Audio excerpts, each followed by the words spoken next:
pagi, sidang jemaat yang dikasihi Tuhan. Bahagia bisa bertemu kembali dalam program Sapaan Kasih dari GKPB Jemaat Kristus Kasih. Sebelum mengawali aktivitas kita di pagi hari ini, kita akan membaca dan merenungkan firman Tuhan. Namun sebelumnya, mari kita berdoa. Tuhan Allah Bapa kami yang bertata dalam kerajaan surga, kami ucap syukur karena Tuhan sudah menyertai kehidupan kami.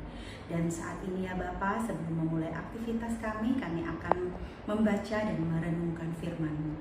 Ajar kami untuk tidak hanya menjadi pendengar firman-Mu, tetapi biarlah kami mampu untuk menjadi pelaku firman-Mu. Terima kasih ya Bapa, inilah doa kami yang kami alaskan di dalam nama Tuhan kami Yesus Kristus. Haleluya. Firman Tuhan yang mengantar kita di pagi hari ini, Jumat 6 Maret 2026, terambil yang pertama dari Amsal 29 ayat 7 yang demikian bunyinya. Orang benar mengetahui hak orang lemah, tetapi orang fasik tidak memahaminya. Yang kedua, dalam perjanjian baru di Lukas 18 ayat 22, tinggal satu kekuranganmu. Jualah segala yang kamu miliki dan bagi-bagikanlah itu kepada orang-orang miskin, maka engkau akan memiliki harta di surga. Kemudian datanglah kemari dan ikutlah aku. Judul dari renungan yang dapat saya bagikan di hari ini, ketika hati tidak lagi menggenggam. Renungan ini berangkat dari dua firman Tuhan, yaitu kitab Amsal 29 ayat 7 dan Injil Lukas 18 ayat 22 yang sama-sama membicarakan tentang hati orang benar dan sikap terhadap kekayaan. Dalam Amsal 29, penulis menggambarkan perbedaan antara orang benar dan orang fasik, khususnya dalam hal kepekaan hati terhadap orang-orang yang lemah dan membutuhkan. Di ayat 7 menegaskan bahwa orang benar memahami hak orang lemah. Artinya, kebenaran tidak berhenti kepada kehidupan rohani secara pribadi, tetapi nyata melalui kepekaan terhadap penderitaan, kepedulian kepada orang lemah, dan hati yang mau berbagi dengan sesama. Sementara itu di Lukas 18 ayat 22 berada dalam kisah orang muda kaya yang datang pada Yesus untuk mencari hidup yang kekal. Secara lahiriah sebenarnya ia adalah orang yang taat dan berhasil. Tetapi Yesus melihat sesuatu yang lebih dalam lagi, keterikatan hatinya kepada harta.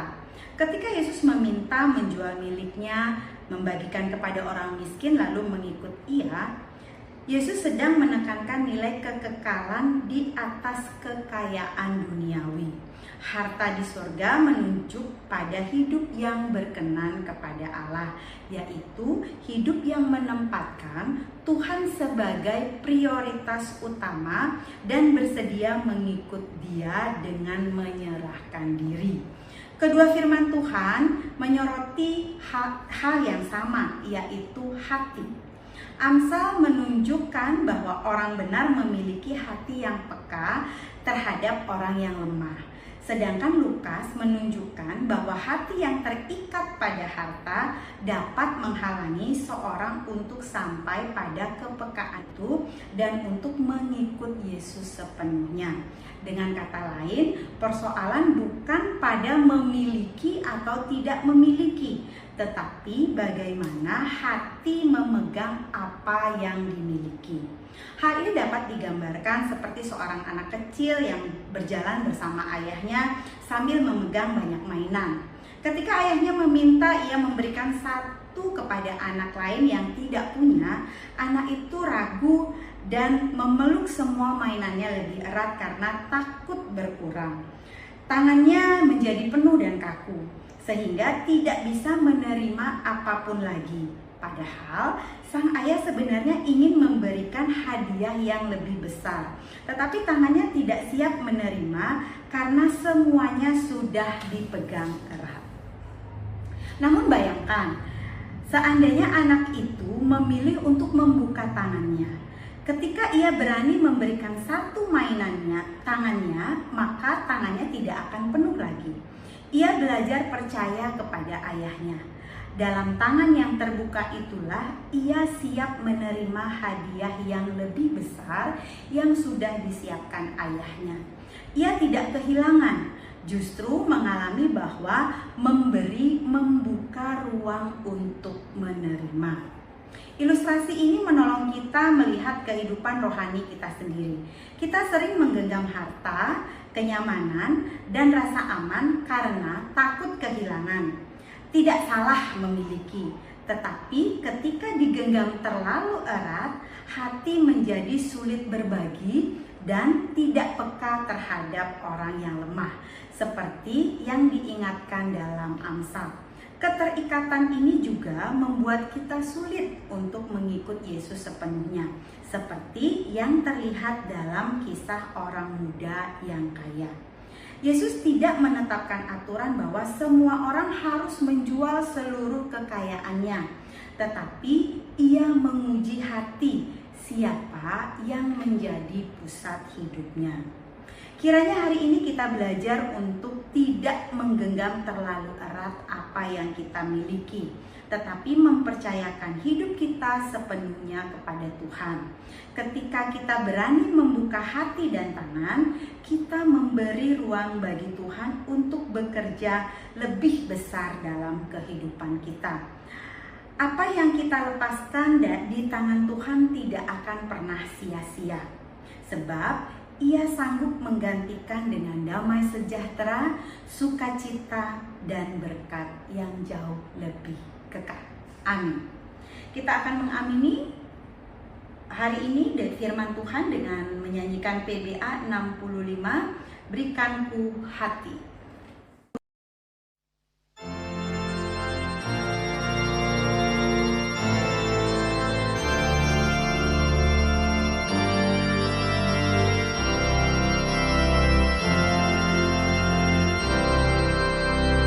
Berikanku hati seperti hatimu yang penuh dengan belas kasihan.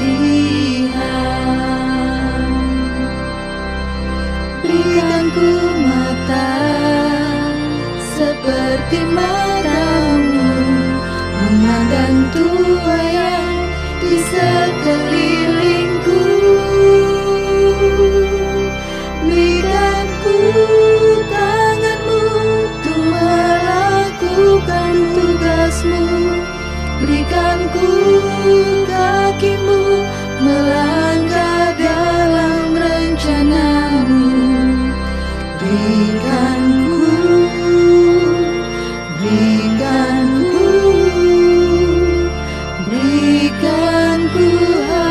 hatimu. Mari kita satu di dalam doa. Tuhan Allah Bapa kami yang bertahta di dalam kerajaan surga, kami mengucap syukur ya Bapa karena Tuhan sudah boleh memberikan kami kesempatan untuk kami bisa membaca dan mendengarkan firman-Mu. Tuhan sudah mengingatkan kami bahwa Tuhan sudah menjadikan kami saluran berkat, sehingga apapun yang Tuhan berikan kepada kami siap untuk membagikannya dengan sesama kami. Terima kasih ya Bapa untuk firman-Mu pada pagi hari ini. Ya Tuhan, saat ini kami juga mau menyerahkan jemaat kami di tempat ini dalam aktivitas mereka, khususnya dalam usaha dan pekerjaan. Kiranya Engkau memberkati dan menyertai. Pun untuk jemaat kami yang ada dalam keadaan lemah tubuh, Engkau memberikan kekuatan, kesehatan, dan pemulihan. Terima kasih ya Bapa, kami serahkan aktivitas kami hari ini dan seterusnya hanya ke dalam tangan Tuhan.